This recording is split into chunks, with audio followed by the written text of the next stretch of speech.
If you have just joined us, and for those of you who do not know, the AIS Forum is a platform that was initiated to bring together 47 archipelagic and island states, regardless of size and location, to cooperate on common issues faced by island nations. These countries agreed to cooperate on several issues, including climate change mitigation and adaptation, the blue economy, marine plastic debris, and good maritime governance. Today's talk is under the theme of the ocean and human lives, the need for sustainability. So again, a warm welcome to you all. Before I introduce our distinguished guest speakers who have kindly agreed to be with us today to share their experience with us on the theme, allow me to share some information. The ocean, as you know, covers some 70% of the Earth's surface and plays a significant role in sustaining life by supplying natural resources and stabilizing the climate. Due to its resources, the ocean also represents a huge economic opportunity to archipelagic and island states. However, utilizing the ocean's sustainability, as you can imagine, can represent huge challenges to the AIS. Meanwhile, the health of our ocean is facing increasingly severe threats, such as overfishing, growing levels of pollution, and human-caused climate change, leading to the rapid warming of our ocean waters, unfortunately. Now more than ever, the protection of our oceans has never been more important. The youth are important stakeholders in environmental issues. With their future directly at risk, they have the advantage of enhanced access to information nowadays and communication tools. Consequently, challenges related to ocean sustainability and conservation can be tackled effectively through innovation, ideas, and more importantly, discussion, such as the one that we're going to have today. Today, we will explore with this panel of experts from archipelagic and island states to discuss ways in which humans can live but also do business sustainably in the marine sector. We will also try to explore youth perspectives on the ocean's importance and how humans can find ways to meet the demands of life without causing detriment to marine life or future generations. So let us come to the speakers, our wonderful speakers who have agreed to share their amazing experience with us today on this panel. I'm very privileged to introduce Mr. Gaëtan Rajofera from Green Sticker. Mr. Gaëtan Rajofera is a lawyer and journalist currently installed in Tuléar, a city in the south of Madagascar, nicknamed the capital of the sun, which is known for its sometimes extreme heat peaks. After working as communication manager for the PASSAT project, Solid Sanitation and Food Security Project in Tuléar, of the German NGO Wethunger Hills, he joined the joyful adventure of social entrepreneurship. As a result of this, Green Sticker, the first waste collection company in the city, was founded in 2017. Thank you very much for joining us, Gaëtan. Our second speaker is Andy Anasamy from Conservation Reef Mauritius. Andy holds a degree in marine and environmental sciences and is a professional scuba diver. He is passionate about teaching and sharing knowledge through education. This led him to join Reef Conservation as an education officer, working on programs such as eco schools and young reporters for the environment. His aim is to help people discover and understand our oceans and their various ecosystems. He passionately believes that proper education will help people be more aware of ongoing issues and provide them the appropriate tools to protect these fragile systems. Thank you, Andy, for joining us today. So without further ado, I will like to dive straight into some of the questions that we have for our panelists. And maybe the first question, I will address it to Gaëtan. So, Gaëtan, can you describe to us what do you consider as being ocean sustainability?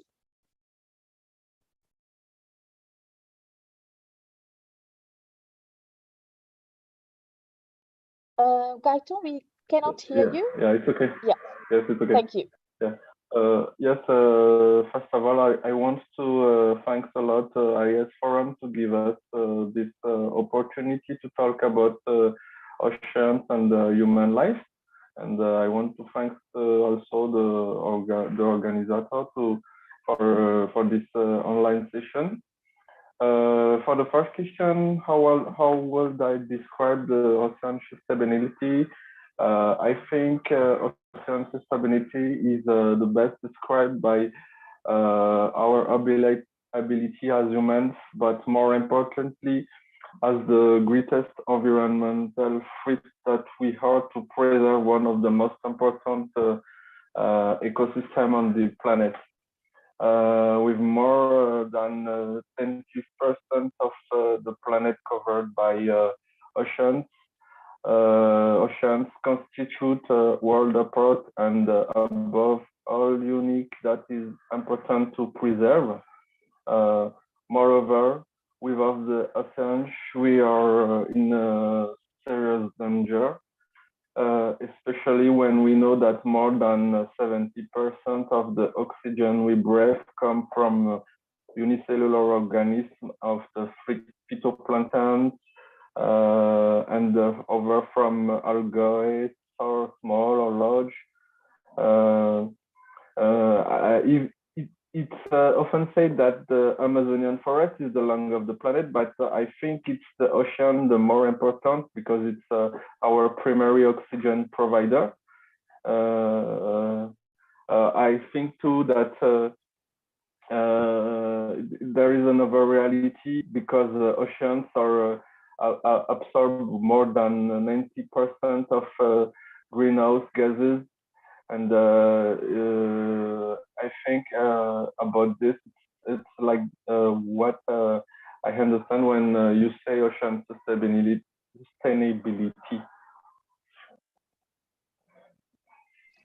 Thank you very much, Gaita. And you know, it's really important that you mentioned that you personally think that the oceans are even more important than the rainforest that we have because we are so dependent on the ocean for the thriving of our different ecosystems. So I would like now to ask maybe this question to Andy. What is your idea of ocean sustainability?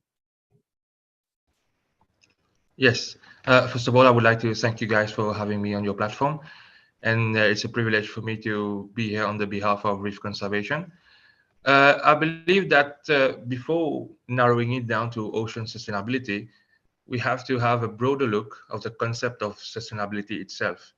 So to me, the core structure of sustainability depends on the three main pillars. So it's the economy, the environmental integrity, and also the social cohesion. So based on those three pillars, we would be able to describe sustainability as some sort of balanced development of the economy, while also taking into consideration the environmental integrity, that is to protect the various ecosystem that constitutes the environment, while also having social cohesion. By that, I mean that people should have a general good standard of living. And this will ensure that the development is constant and also a life-sustaining process. So the term ocean sustainability would probably refer to finding an adequate balance between those three main pillars, that is the economy, the environment, and the social aspect. So if we apply some context to that, according to the OECD, which is the Organization for Economic Cooperation and Development, more than 3 billion people worldwide depends directly or indirectly on the ocean for sustenance. And as we all may be aware of, this number will continue to increase with an ever-growing population. Uh, so moving towards ocean sustainability would be to still economically benefit, as you've said before, from those resources, while also trying to minimize as much as possible our impact, our footprint on those ecosystem, and also trying to maintain that very ever important social cohesion. Moreover, the resources that we are obtaining, that we are exploiting from the ocean, we should also consider the needs for the future generations so that they can also benefit on the long term from those economic resources. So yes, that's my perspective on ocean sustainability. Thank you. Thank you, Andy. And I fully concur with you when you mention, the concept of, thinking about the future generations, inter and intra-generational equity. So when I think about ocean sustainability, it's sometimes when we think about the resources, especially, our natural resources, including the ocean, we think that we have to take and take and take from these resources, from our natural environment, but we don't strike a balance, as you mentioned, in terms of really taking care and being stewards of the ocean.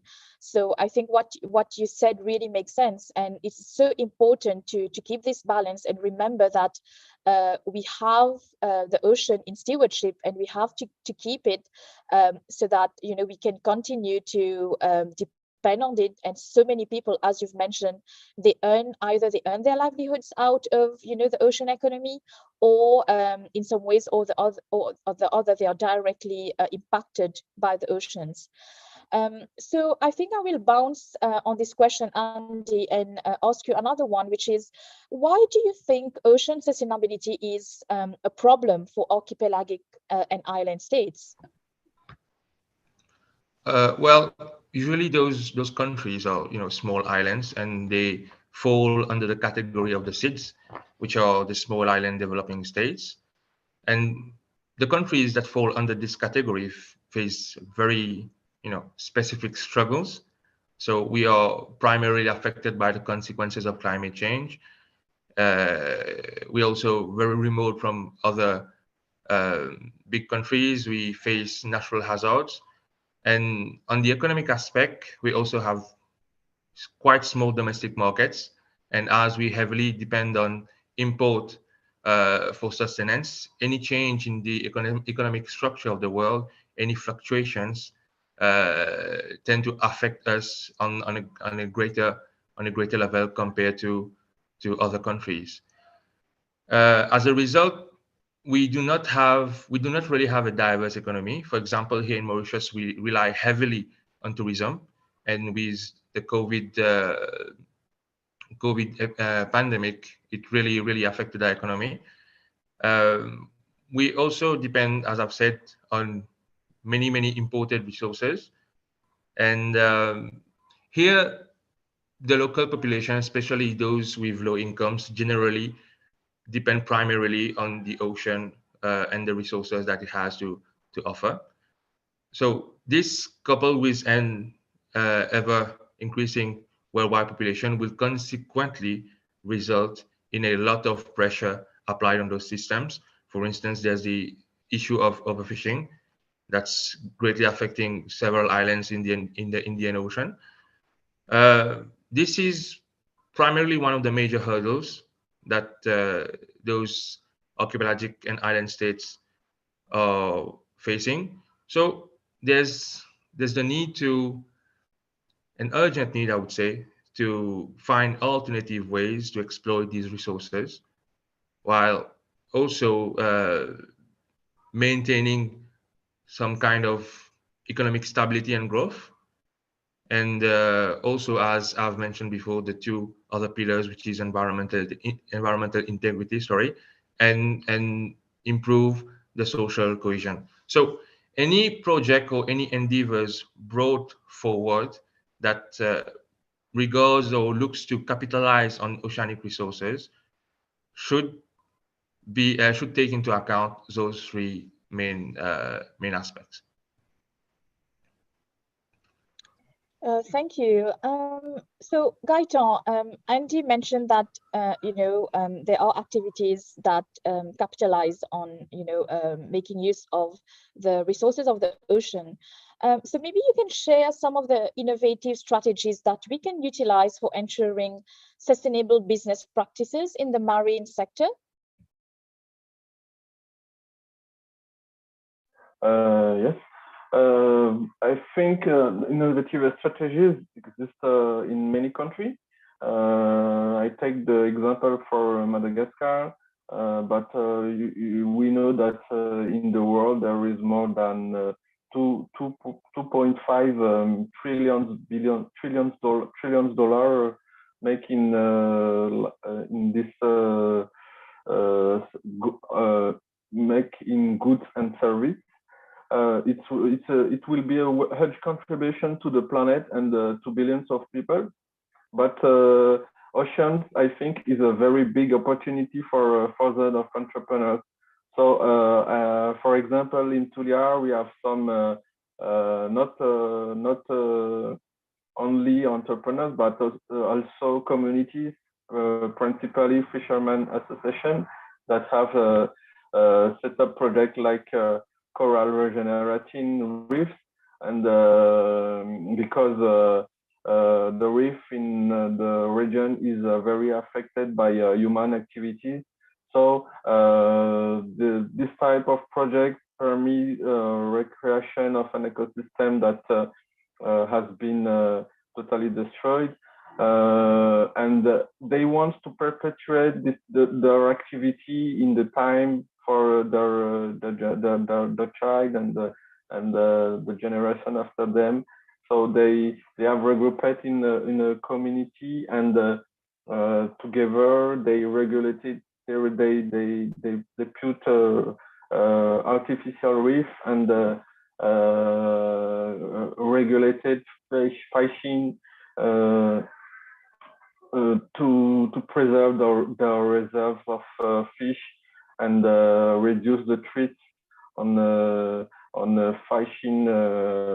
fishing.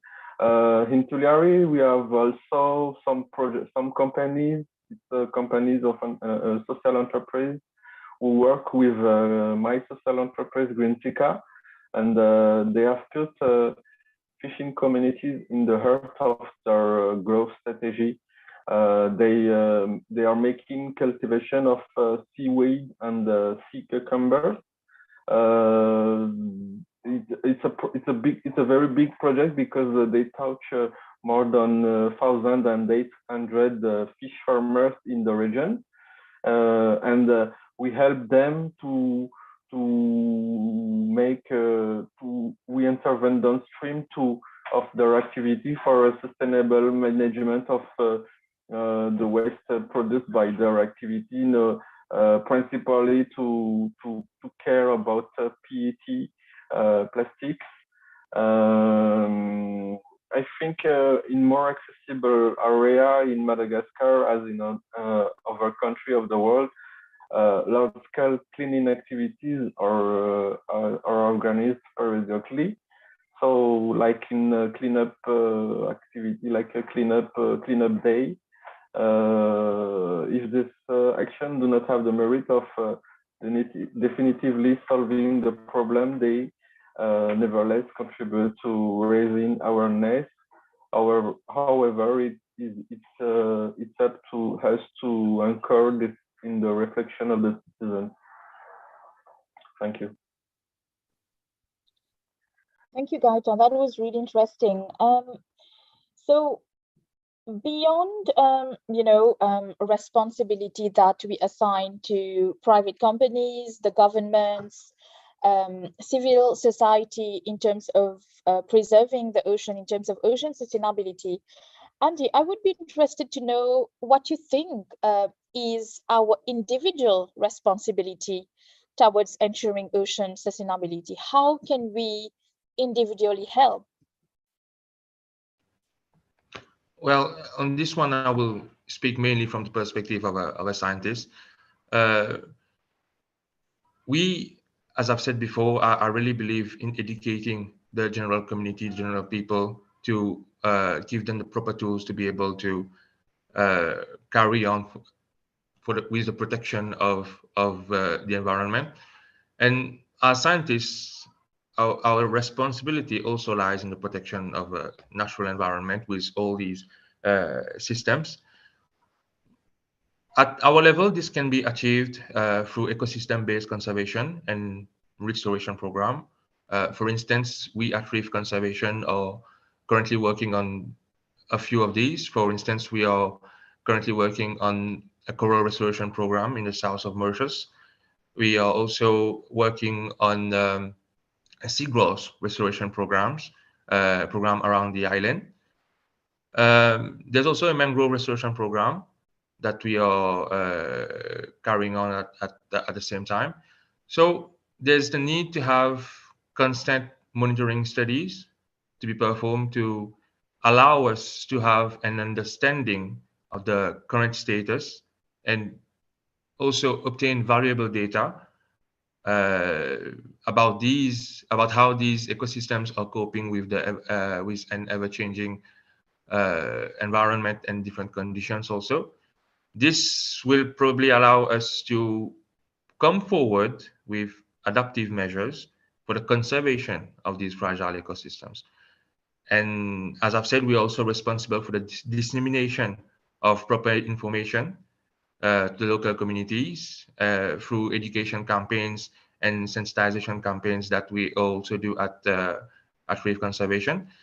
And as an individual citizen, personally, I believe that we can tailor our choices towards sustainable practices. For instance, the way we consume products, the way we buy products is very important, I believe.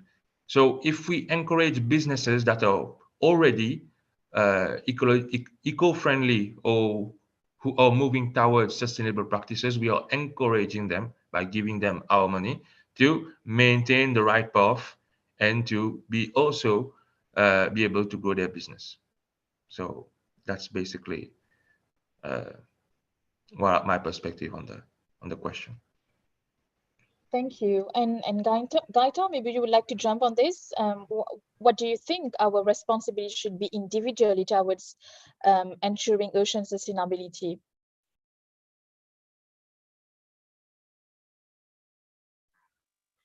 Yes, of course. I think that it will be very important, principally individual responsibility. I believe that awareness is already the first step towards individual responsibility for ocean sustainability at the individual level, even thousands of miles away from the nearest ocean. We have an impact on the pollution and destruction of oceans. So it's why throughout our waste collection mission, we emphasize individual responsibility and raise awareness for zero waste lifestyle.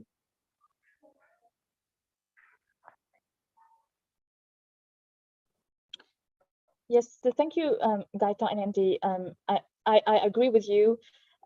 You've mentioned that, it's important to have projects focused on restoration, also awareness. You've highlighted that it's very important to make people aware.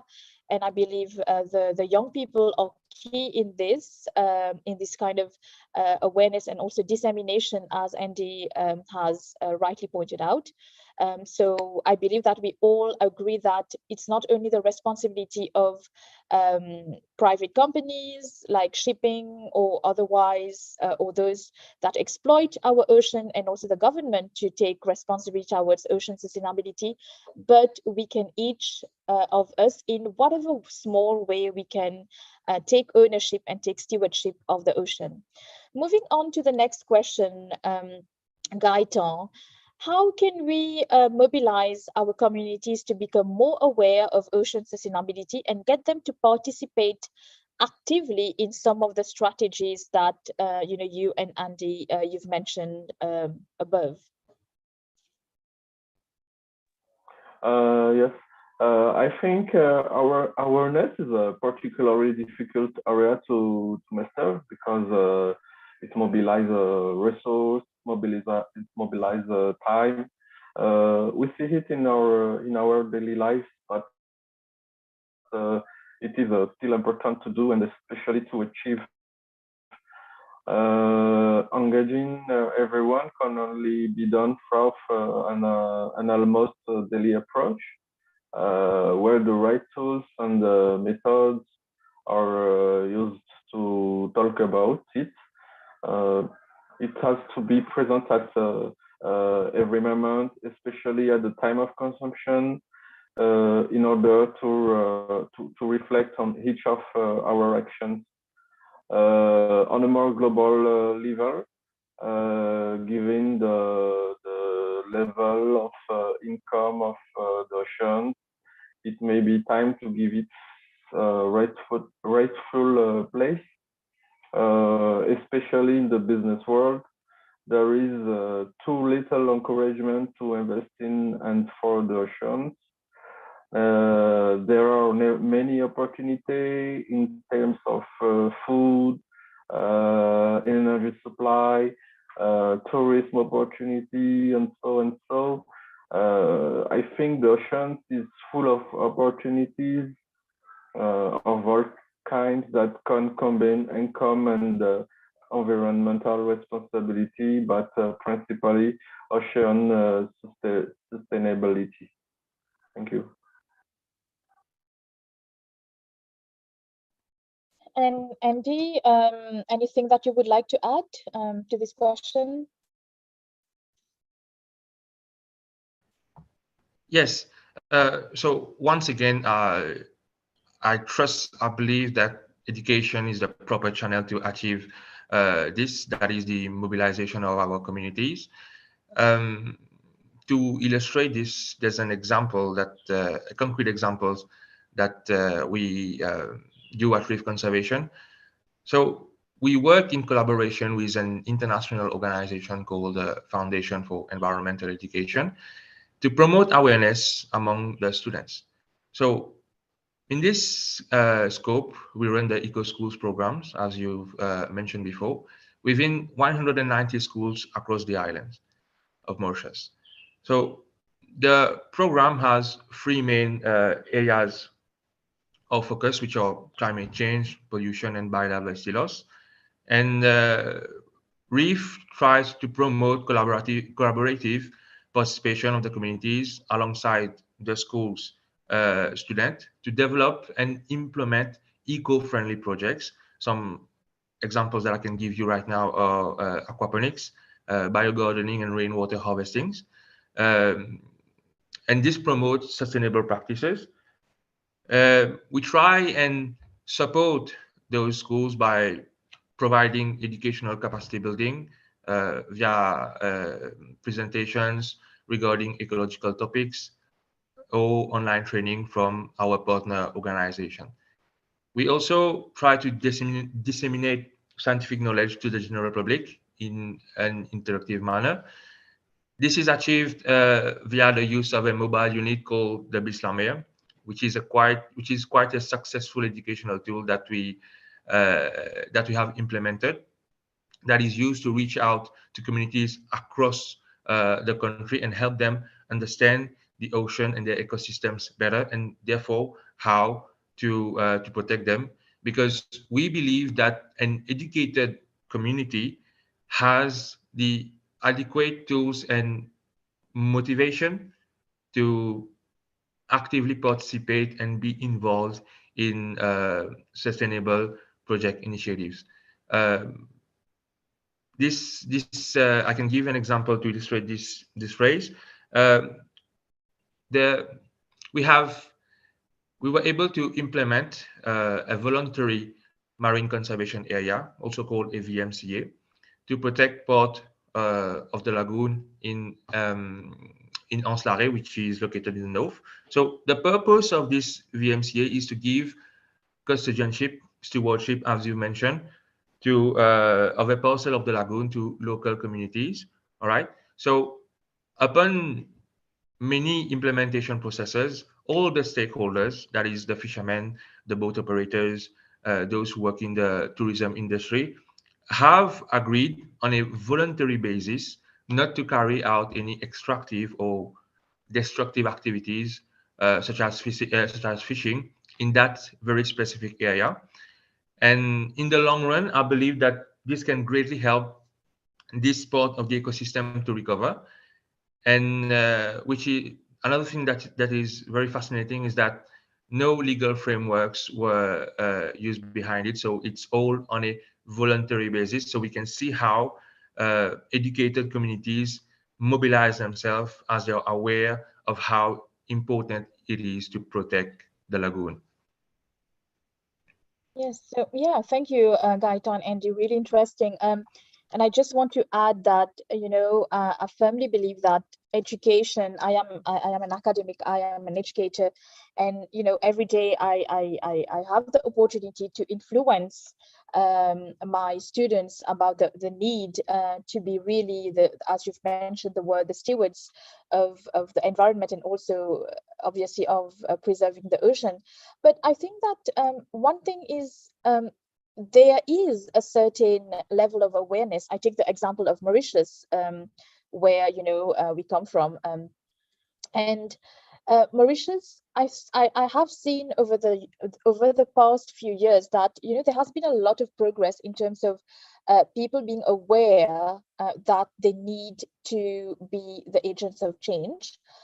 But the thing is that I think what is lacking and what I've seen on the ground is that there is a kind of there is not enough communication in terms of NGOs working on the ground and people young people or people in general who would want to be involved in several of the activities that NGOs do in terms of ocean sustainability, projects, initiatives. So I think it's really a challenge right now to galvanize this communication and this collaboration between normal citizens and NGOs working on the ground. So I think there should be kind of more information, maybe through social media, that social media is a great tool to inform people about activities, initiatives that are taking place in terms of ocean sustainability,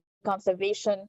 So for example, today is really great because we are learning about the different projects that you're mentioning, Gaito and Andy, and maybe it's a chance for people to really get in touch with you guys and try to see how they can be better informed. So I think at some level awareness is there, but how can you actually encourage and actually put people out there to be able to contribute actively in terms of all of these activities that are happening on the ground? Because of course NGOs are going to do their work, but maybe they are they need more people, they need more resources, more finances to be able to actually go out there and implement the initiatives. So yeah. So the final question is back to a very important component that we've mentioned is how can the youth utilize technology in an effective manner to ensure that ocean life is protected? And maybe I'll go to Gaëtan first.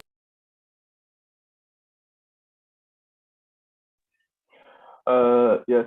So how technology can help youth?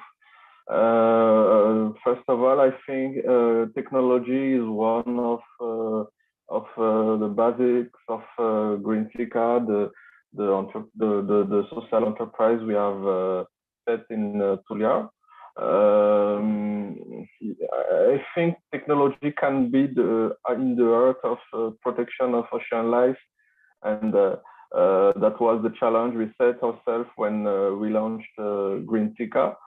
even if we were more oriented towards reason management of waste. But with technology, what with technology can do for us today, we can put it in all its forms at the heart of this issue, like sea desalination, plastic waste collection in the ocean, like boat sharing, like tidal covers. These are all entrepreneurial ideas to be exploited in accordance with the principles of ocean sustainability. Today, youth, I think, have never had more tools at their disposition to implement the project with technology. There is many opportunities that we can not only do protection of ocean life, but also invest, create income, create resource for people who live from oceans.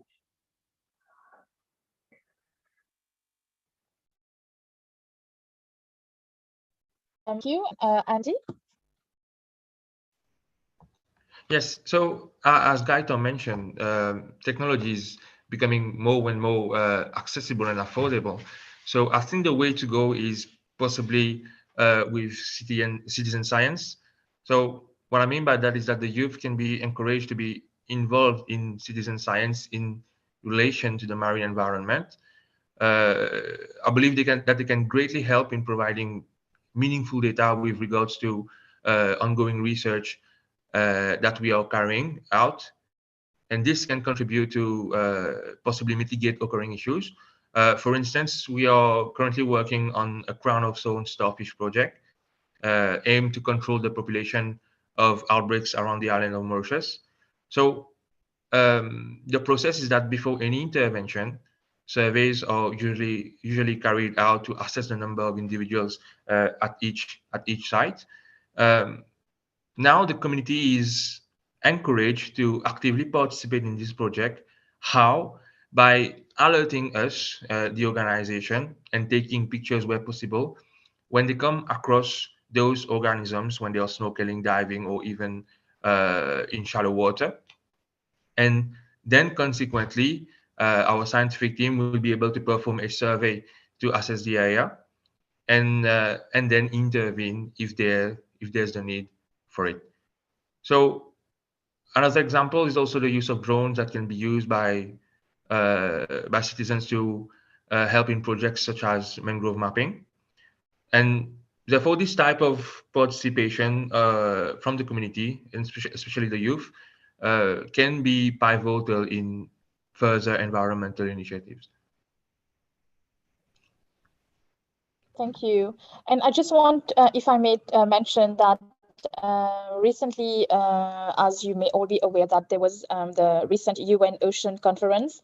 And a few days before the conference, the host of the conference, the government of Kenya and also the government of Portugal with other partners, they organized the UN Conference Youth and Innovation Summit. And it was a 2-day event which consisted of a hackathon where young people were called upon to come up with innovative solutions, including the use of technology to ensure ocean sustainability.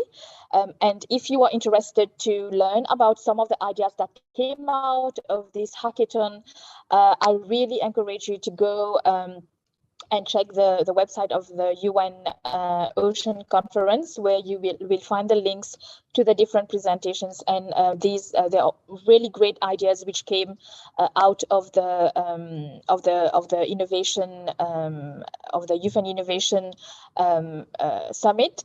And some of these projects have actually been selected, and they will be incubated, and they will be supported financially by the different partners that were present at the conference. So I hugely encourage you to check the website of the UN OC 2022 conference. So now we I think we have a few questions that our audience they have put in our chat. So I will just retrieve these questions and put them to our wonderful panelists today. So we have a question from Anne, who says, hello, Anne here from Fiji. Is there any tips for behavioral changing in preserving our ocean? I'm sure the case is quite similar in Africa and the Pacific. So anyone, Gaita or Andy, would like to answer the question? Any tips for behavioral change in preserving our ocean?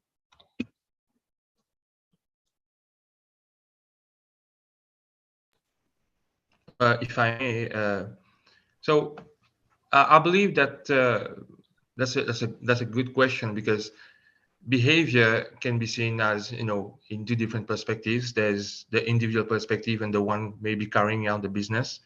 For instance, a fisherman will be focused on making possibly as much money as possible from his from the organism that he has fished.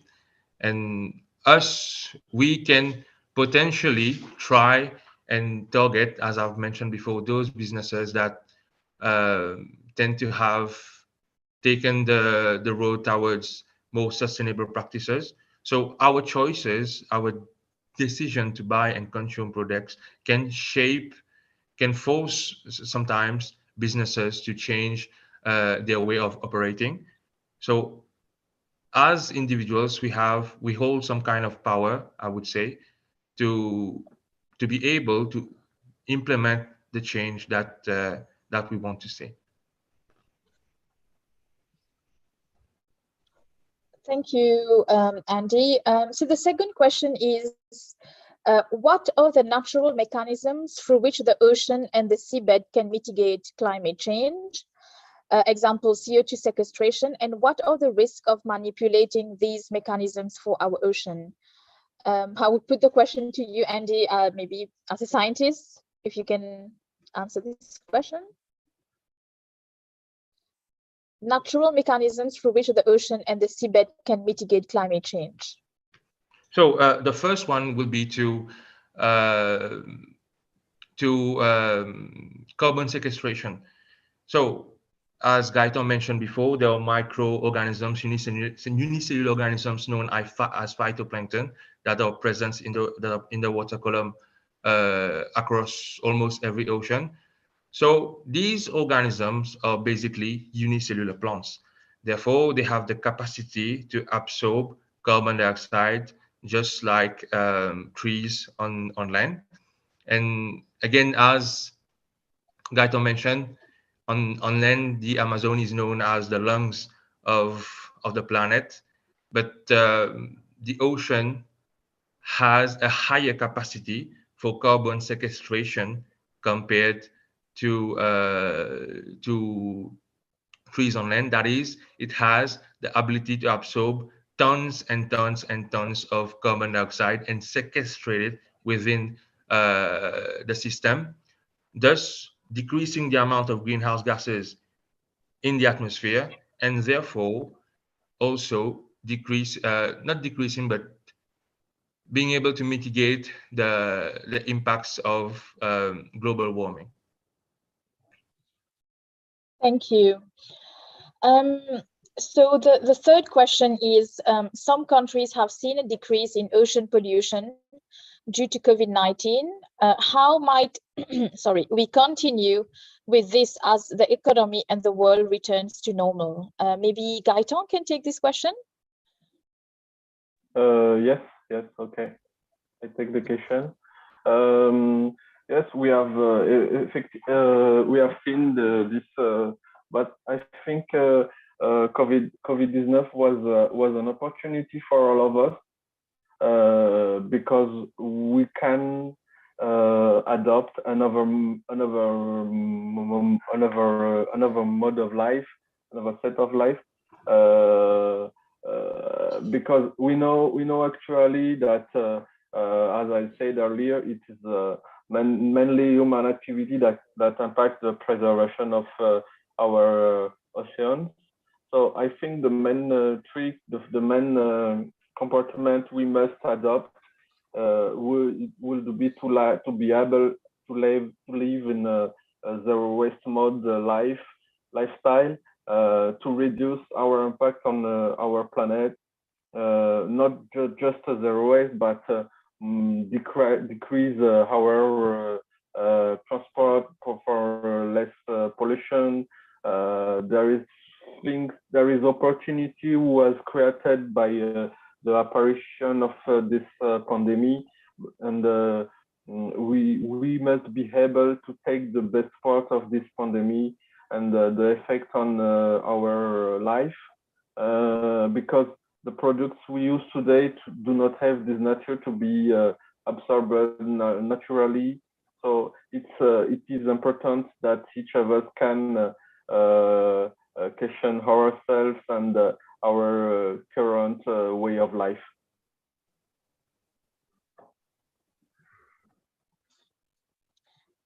Thank you. So we have another member of the audience that has asked a question, and the question is, how can an individual help? I think the question is help in ocean sustainability if that person doesn't have any relevant educational background or money.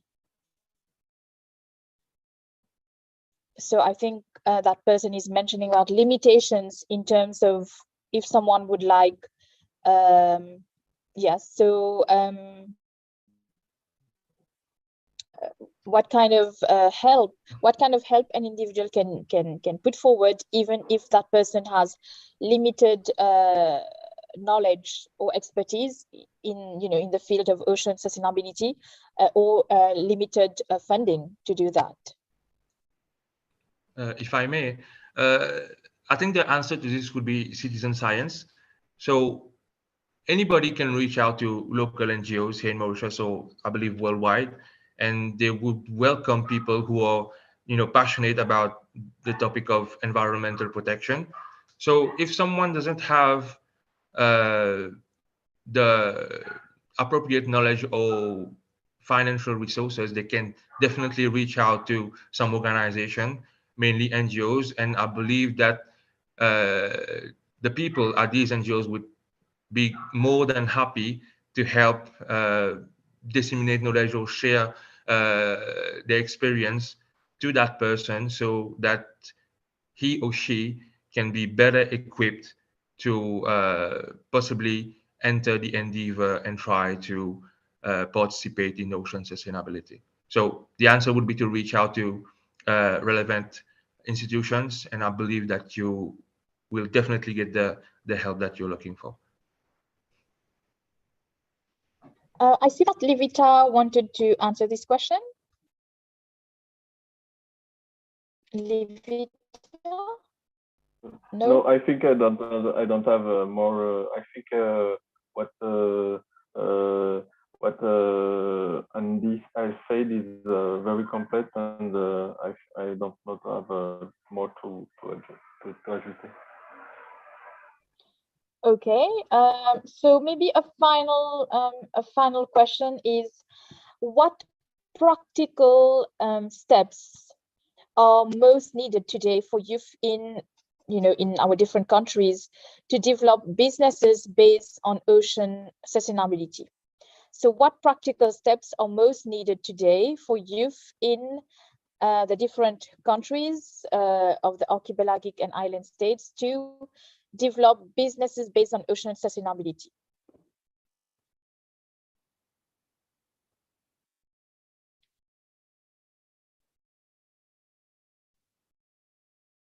I think we've already covered some of these during the session. So maybe we'll take a final question. What do you think science and technology should focus on in regards to ocean sustainability?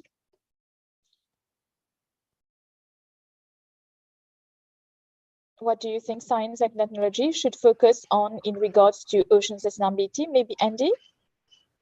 Well, I believe that developing new tools to carry out scientific research will be more than welcome, because some of the research that we work on, some of the activities that we do is very demanding in terms of human resources and financial resources also.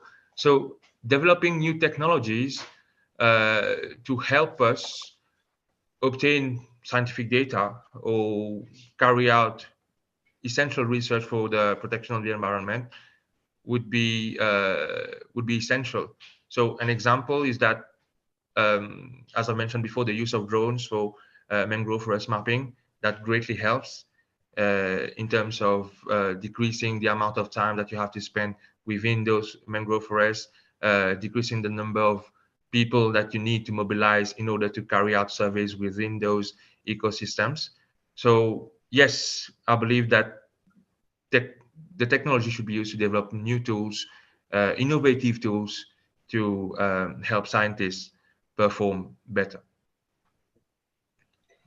Thank you so much, Gaita and Andy, for answering the questions that our audience had. So now we are reaching the end of this wonderful, wonderful session where I have learned so many things. Thank you. I would invite Gaita and Andy to please maybe have make some final remarks, and also maybe if you have a message to all the youth listening in today, please go ahead. The floor is yours. We'll turn to Gaita first. Yes, thanks a lot. To achieve, I think my message will be for authority like AIS, like PNU, like UNDP. I think actually we have this problem of for the sustainability of ocean, that less lack of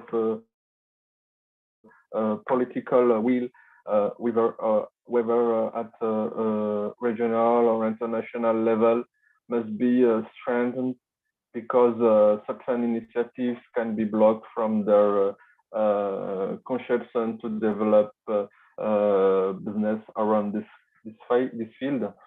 It is also time to highlight the opportunities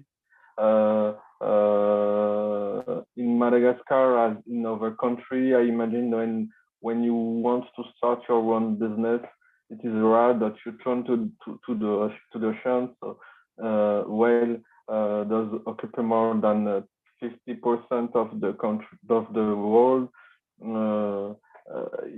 I think there is many opportunity. So the message to conclude this session is about give more opportunity, thinking more about opportunity on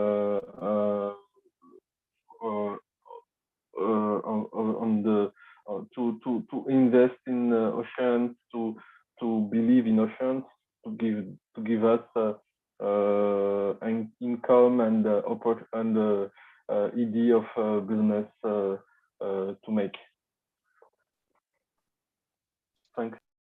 Thank you, Gaita. Andy, any closing remarks and a message to Sure. the audience?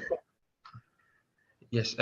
First of all, I totally agree with what Gaëtan said, and personally, I believe that sustainability is the best pathway for humanity to follow in order to continue to prosper, especially regarding the marine environment, which is so rich in terms of resources, and the exploitation or the use of these resources done in a sustainable and ecological way will definitely ensure the survival of millions of people, even billions of people across the world. And for the community, for everybody, each and every one of us, especially the youth, as you've mentioned, has a role to play in promoting and implementing those new sustainable practices. Thank you. Thank you so much, Gaetan and Andy, for enlightening us today in this talk organized by the AIS Forum. I would myself like to thank the AIS Forum for inviting me to moderate this session, which has been a real privilege. And I look forward to other sessions like these because I think it's very informative, and it's also a great place to discuss ideas and solutions for the preservation of our ocean. So thank you for this opportunity. And I think we can close today's session. Thank you very much also to our audience for joining us today. Thank you. Thank you, everyone. Yes, thank you, everyone. Ciao. The Archipelagic and Island States, or AIS Forum, are committed to take part in a collective forum addressing sustainable development issues. The cooperation between AIS countries focuses on 4 thematic areas of collaboration, namely climate change mitigation and adaptation, blue economy, marine plastics debris, and good maritime governance. The Archipelagic and Island States Forum was established by Menando Joint Declaration. We are different in many ways, but we share the same challenges. The biggest problem I see is the climate change. There's something you could do. From today on, stop using single-use plastic. It's the very highest contributor for pollution in the sea. The world is starting to wake up that we have long known that without our precious environment, none of us have a future. Bersama negara-negara Archipelagic and Island State Forum, Indonesia menyerukan pentingnya keterkaitan antara laut dan perubahan iklim. Sudah menjadi komitmen AIS Forum untuk terus memajukan kerjasama kelautan dan aksi iklim di UNFCCC. Terima kasih.